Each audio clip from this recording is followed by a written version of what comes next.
नमस्कार दोस्तों, आप सभी लोगों का मेरे चैनल में स्वागत है। आज हम लोग CGTET 2026 के लिए शिक्षक भर्ती परीक्षा के लिए महत्वपूर्ण पेडागोजी के सवालों का रिवीजन करेंगे। तो शुरू करते हैं अपना ये सेशन। पहला प्रश्न क्या है? राष्ट्रीय पाठ्यचर्या की रूपरेखा NCF किस वर्ष प्रस्तुत की गई थी? तो NCF प्रस्तुत की गई थी सन 2005 में। तो सी विल बी राइट आंसर। 2009 में RTE आया था, राइट टू एजुकेशन, जिसमें 6 से 14 वर्ष तक के बच्चों को निःशुल्क एवं अनिवार्य शिक्षा की व्यवस्था की जाती है।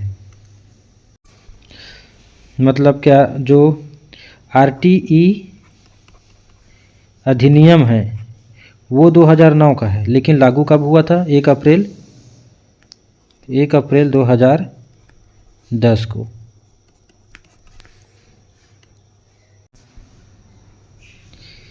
NCF 2005 किस संस्था द्वारा प्रस्तुत की गई थी? तो NCF 2005 NCERT के द्वारा प्रस्तुत की गई थी। तो ऑप्शन सी जो है सही आंसर होगा।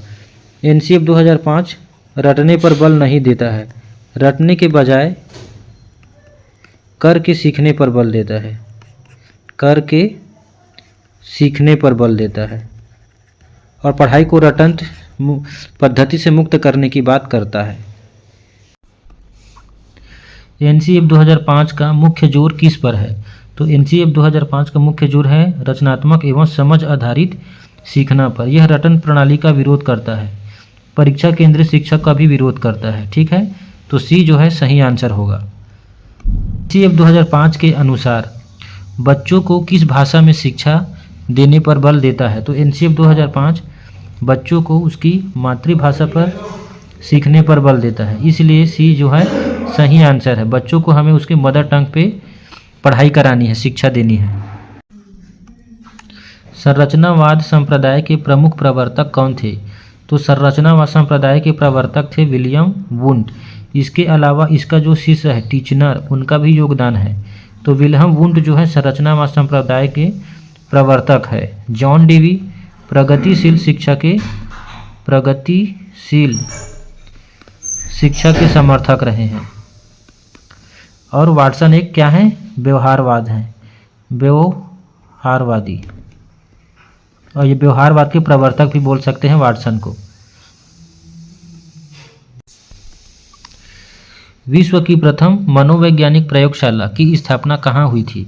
तो ये हुई थी जर्मनी के लिप्जिंग में। सी जो है सही आंसर हो जाएगा। विलियम वुंट के द्वारा जर्मनी के लिप्जिंग में प्रथम मनोवैज्ञानिक प्रयोगशाला की स्थापना की गई थी।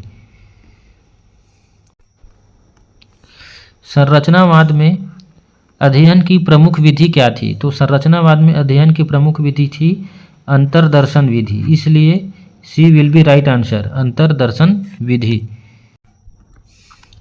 व्यवहारवाद की स्थापना किसने की? तो व्यवहारवाद की स्थापना की थी जॉन बी वाटसन ने। सी जो है सही आंसर हो जाएगा। पावलोव क्लासिकल कंडीशनिंग थ्योरी के लिए जाने जाते हैं, क्लासिकल कंडीशनिंग थ्योरी, और इन्होंने कुत्ते पर, डॉग पर प्रयोग किया था। Skinner operant conditioning theory, operant conditioning theory के लिए जाने जाते हैं। क्रिया प्रसूत अनुबंधन का सिद्धांत जिसको बोलते हैं, क्रिया प्रसूत अनुबंधन का सिद्धांत, और इन्होंने किस पे प्रयोग किए थे? चूहे पर और कबूतर।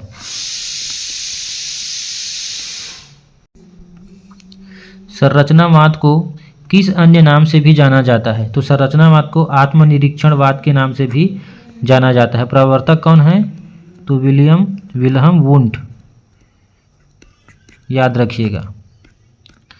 ठीक है, अंतर्दर्शन विधि पर आधारित है, और ये जितना भी परीक्षा मैं क्वेश्चन करवा रहा हूँ सब पेपर में आया हुआ है, सब इम्पोर्टेंट है। और व्यवहारवाद किस सिद्धांत पर आधारित है? तो व्यवहारवाद जो है उद्दीपन प्रतिक्रिया सिद्धांत पर आधारित है, इसलिए बी जो है सही आंसर होगा। जॉन बी वाटसन व्यवहारवाद के प्रवर्तक माने जाते हैं। शिक्षा मनुष्य की अंतर्निहित पूर्णता की अभिव्यक्ति है, यह परिभाषा किसने दी है? तो यह परिभाषा है स्वामी विवेकानंद जी का। ऑप्शन सी हमारा सही आंसर होगा। महात्मा गांधी जो है बेसिक शिक्षा से संबंधित है। वर्धा शिक्षा से भी महात्मा गांधी का सिद्धांत संबंधित है। 1937 में वर्धा शिक्षा जो है लाया गया था। किसने कहा था शिक्षा वह प्रक्रिया है जो बालक की आंतरिक शक्तियों को बाह्यतम बनाती है? तो यह कथन है फ्रोबेल का। ऑप्शन सी जो है सही आंसर होगा, फ्रोबेल। फ्रोबेल जो है किंडर गार्डन से संबंधित है। किंडर गार्डन, कई बार इसको एग्जाम में पूछा जाता है। किंडर गार्डन फ्रोबेल से संबंधित है। किंडर का अर्थ होता है बच्चा और गार्डन मतलब होता है बगीचा, ठीक है। और शिक्षक यहाँ क्या होता है? शिक्षक एक माली की तरह होता है यहाँ। किंडर गार्डन एक जर्मन शब्द है और जर्मन शब्द, इस चीज को भी याद रखिएगा। गेस्टाल्ट मनोविज्ञान की आधारशिला किसने रखी थी? तो गेस्टाल्ट मनोविज्ञान की आधारशिला रखी थी मैक्स वर्थीमर ने। तो बी जो है सही आंसर होगा। वुड का घोषणा पत्र जारी हुआ था। तो वुड का घोषणा पत्र ये 1854 में जारी हुआ था। बी हमारा सही आंसर होगा।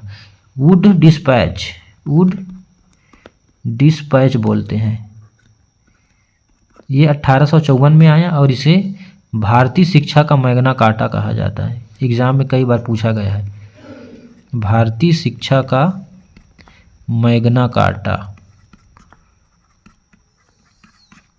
तो भारतीय शिक्षा का मैग्ना कार्टा किसे कहते हैं? तो वुड डिस्पैच को। कब आया? 1854 में आया। गांधी जी ने किस वर्ष में राष्ट्रीय बेसिक शिक्षा योजना प्रस्तुत की थी? तो ये प्रस्तुत की थी सन 1937 में, जिसे वर्धा शिक्षा योजना भी कहते हैं। वर्धा शिक्षा योजना 1937 विल बी राइट आंसर। बाल विवाह निषेध अधिनियम कब लागू हुआ? तो बाल विवाह निषेध अधिनियम को लागू किया गया 1 नवंबर 2007 को। सी जो है सही आंसर हो जाएगा। बाल विवाह निषेध अधिनियम 2006 किस अधिनियम के स्थान पर लाया गया था? तो बाल विवाह निषेध अधिनियम 2006 बाल विवाह प्रतिषेध अधिनियम 1929 के स्थान पर लाया गया था। देखो, बाल विवाह निषेध अधिनियम 2006 का है, लेकिन लागू हुआ था 1 नवंबर, अभी पढ़े हैं 1 नवंबर सन 2007 को। तो लागू हुआ 1 नवंबर 2007 को। अधिनियम था 2006 का। किसका स्थान लिया? बाल विवाह प्रतिषेध अधिनियम 1929 का। बाल श्रम संशोधन अधिनियम 2016 किस अधिनियम का संशोधन है?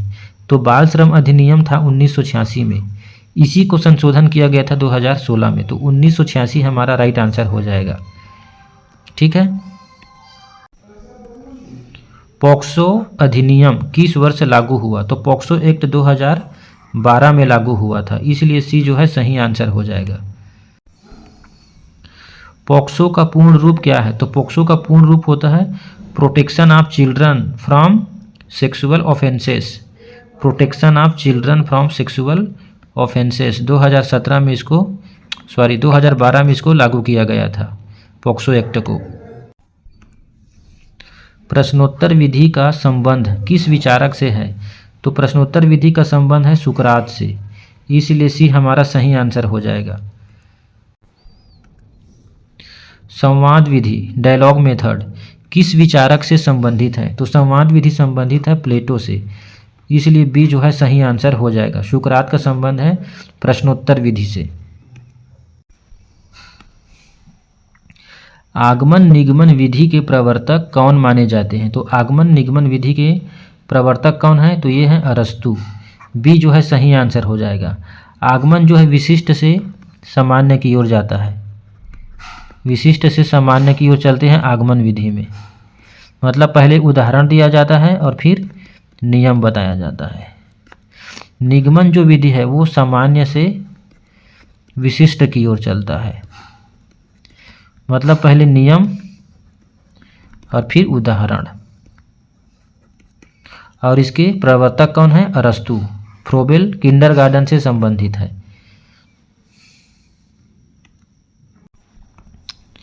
निर्देशन विधि किस विचारक से संबंधित है? तो इंस्ट्रक्शन जो मेथड है, निर्देशन विधि, ये हर्बर्ट से संबंधित है, इसलिए सी जो है सही आंसर हो जाएगा। विकास की दिशा सिर से पैर की ओर होती है, इसे क्या कहा जाता है? तो इसे बोला जाता है सिफेलोकॉर्डल, मस्तकोद्मुखी विकास क्रम। ठीक है, इसलिए बी हमारा सही आंसर हो जाएगा। पहले सिर का विकास होता है और फिर विकास जो है पैर की तरफ आगे बढ़ता है, सिफेलोकॉर्डल। किस सिद्धांत के अनुसार विकास केंद्र से बाहर की ओर, जैसे रीढ़ की हड्डी से हाथों की ओर होता है? तो केंद्र से बाहर की ओर जो विकास होता है उसको बोला जाता है प्रोक्सिमो डिस्टल, समीपता विकास क्रम।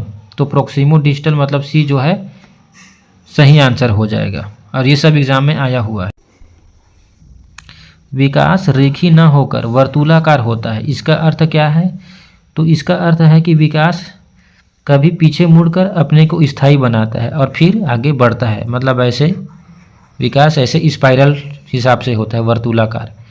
तो पहले विकास पीछे मुड़ता है, अपने आप को स्थायी बनाता है, और फिर आगे ये पीछे मुड़ा, ये पीछे मुड़ा, फिर आगे स्थायी बनाया और फिर आगे बढ़ा। बाल विकास को प्रभावित करने वाले मुख्य 2 कारक कौन से हैं? तो बाल विकास को 2 कारक प्रभावित करता है, एक होता है वंशानुक्रम और दूसरा होता है वातावरण। तो सी जो है सही आंसर होगा। थॉर्नडाइक के अनुसार बालक की मूल शक्तियों का प्रधान कारण क्या है? तो बालक की मूल शक्तियों का प्रधान कारण होता है वंशानुक्रम, थॉर्नडाइक के अनुसार। इन्होंने ट्राई एंड एरर थ्योरी भी दिया है, ट्राई एंड एरर थ्योरी, प्रयास एवं त्रुटि का सिद्धांत। ठीक है, इसके अलावा इन्होंने बुद्धि के बहुकारक सिद्धांत भी दिया है, बहुकारक सिद्धांत।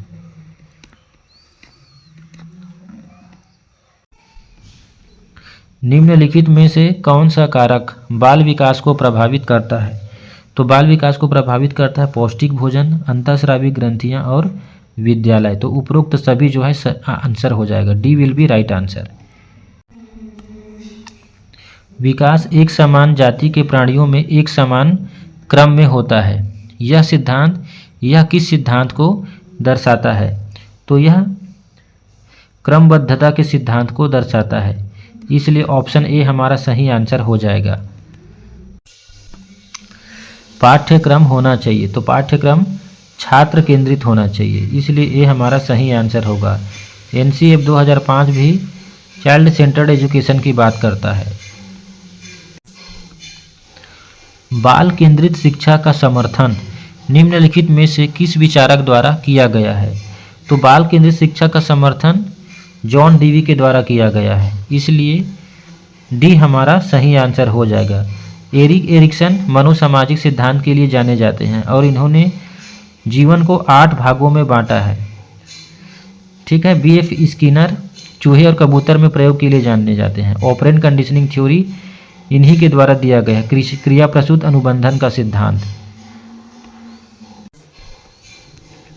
जॉन डीवी द्वारा समर्थित लैब विद्यालय के उदाहरण हैं। तो जॉन डीवी द्वारा समर्थित लैब विद्यालय के उदाहरण है प्रगतिशील विद्यालय। तो डी जो है सही आंसर हो जाएगा। भाषा सीखने का व्यवहारवादी दृष्टिकोण किस पर बल देता है? तो भाषा सीखने का व्यवहारवादी दृष्टिकोण अनुकरण पर बल देता है, इसलिए ए जो है सही आंसर हो जाएगा, अनुकरण। सामान्य बुद्धि बालक प्रायः किस अवस्था में बोलना सीख जाते हैं? तो सामान्य बुद्धि बालक 34 माह की आयु में बोलना सीख जाते हैं, तो सी जो है सही आंसर होगा, 34 माह। कक्षा 1 में बच्चों में भाषा कौशल का विकास किस क्रम में होना चाहिए? तो भाषा का विकास जो है पहले सुना जाता है, सुनना, बोलना, पढ़ना और लिखना। भाषा विकास के 4 कौशल होता है और उस कौशलों का जो विकास है इसी क्रम में होता है, सुनना, बोलना, पढ़ना और लिखना, इसलिए B will be right answer. व्यक्तित्व स्थायी समायोजन है, तो व्यक्तित्व स्थायी समायोजन है, पर्यावरण के साथ सही है, जीवन के साथ भी सही है, प्रकृति के साथ भी सही है, तो सभी हमारा राइट आंसर हो जाएगा। Option D will be right answer. बुद्धि का इकाई सिद्धांत यूनिफैक्टर थ्योरी किसने दिया है? तो बुद्धि का इकाई सिद्धांत दिया गया है अल्फ्रेड बिने के द्वारा। और बिने और साइमन के द्वारा प्रथम बुद्धि परीक्षण किया गया। बुद्धि परीक्षण इम्पोर्टेंट प्रश्न है, ठीक है। थार्नडाइक प्रयास एवं त्रुटि के सिद्धांत से संबंधित है।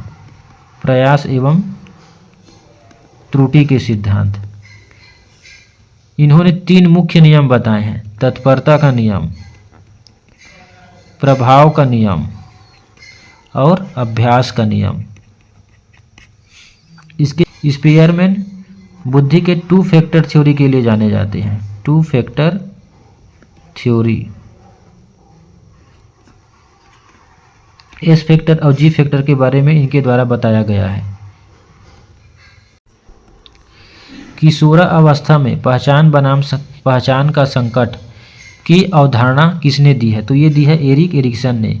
इन्होंने व्यक्तित्व विकास को 8 चरणों में बांटा है। जब बच्चा 12 से 18 वर्ष का होता है तो वह पहचान बनाम भूमिका भ्रम, आइडेंटिटी क्राइसिस की स्थिति में होता है।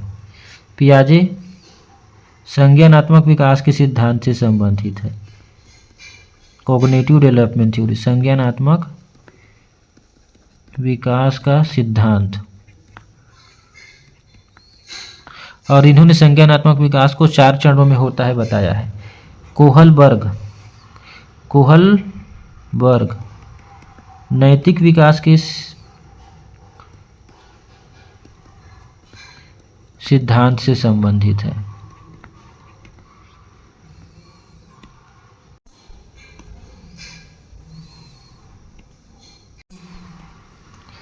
अंतर्दृष्टि इनसाइट द्वारा सीखने का सिद्धांत किसने दिया है? तो अंतर्दृष्टि द्वारा सीखने का जो सिद्धांत है वो गेस्टाल्टवादियों ने दिया है, खास तौर से कोहलर ने। इन्होंने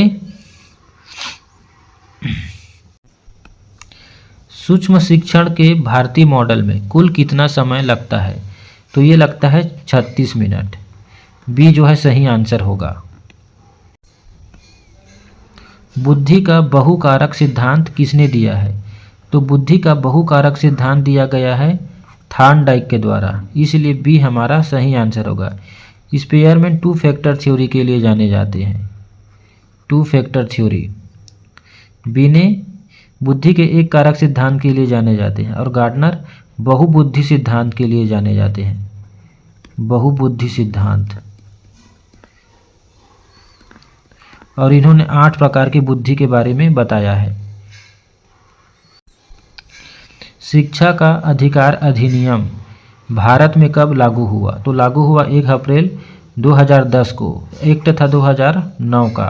1 अप्रैल 2010 को संपूर्ण भारत में इसे लागू किया गया। 6 से 14 वर्ष तक के बच्चे के लिए निःशुल्क और अनिवार्य शिक्षा की व्यवस्था की गई। संविधान में 86वां संविधान संशोधन किया गया और आर्टिकल 21 में ए जोड़ा गया। मौलिक अधिकार इसको बनाया गया। तो ये थे पेडागोजी के महत्वपूर्ण 45 प्रश्न। रिवीजन क्लास है। वीडियो अच्छा लगा होगा तो लाइक करना, शेयर करना, सब्सक्राइब करना और कमेंट करना बिल्कुल मत भूलिएगा। धन्यवाद।